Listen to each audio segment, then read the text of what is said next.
Now, look, let's move on. We've got to talk about the growing behemoth. We talk about this all the time, the National Disability Insurance Scheme, because now there are reports that you at home could be forced to cough up millions of dollars in bailouts for registered NDIS providers unless something is to be done about the current pricing structure.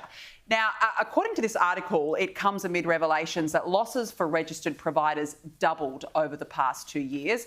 Profitability fell to 0.4%, double that recorded just 2 years ago, with the average provider now having cash on hand of less than 3 weeks' worth. And we're not just talking about small bailouts for these providers here. There was one example quoted of $30 million, and that was for disability sector operator Bedford. Where do you begin with this? There are just so many issues with the National Disability Insurance Scheme. Firstly, less than 10% of all providers are actually registered. So that's a problem in itself. So it's actually about 6%, according to a Watchdog survey last month. It's already costing us overall $52 billion this year alone. So not only has it outstripped Medicare, it's soon going to outstrip Defence. You mix that in with the rorts that we do here quite often, and now we might have to cough up millions more to try and bail out these providers. Look, I think that there is a worry because so many of these providers are going without watchdog scrutiny.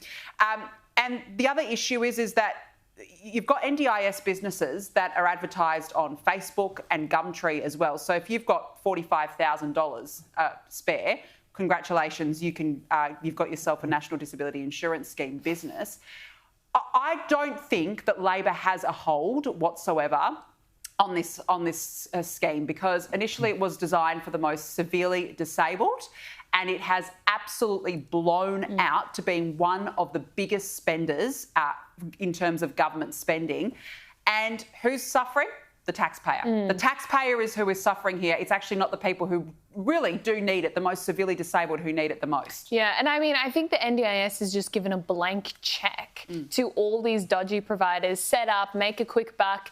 The adverse outcome of that is, well, not only are you not providing a great service, not only are you leeching off the taxpayers, but you're also pushing out not-for-profit providers. So that's the other thing that's happening. People, organisations who genuinely were there to care for the genuinely disabled, they're being pushed out of the sector because they simply cannot compete anymore. So all you're being left with are these really money-hungry for-profit providers. The whole system is a complete mess. And that's your Bedfords, etc. I mean, Bedford's been around in South Australia forever. Bedford, Barcooma, Minda have always been there. You know, they have sheltered workshops and these sorts of things. It's forever been thus. And you've got established outfits like that being driven out of the business. But as for the other stuff that, you know, across the entire NDIS sector, that most of them don't have more than 3 weeks' worth of cash there, I'm sorry.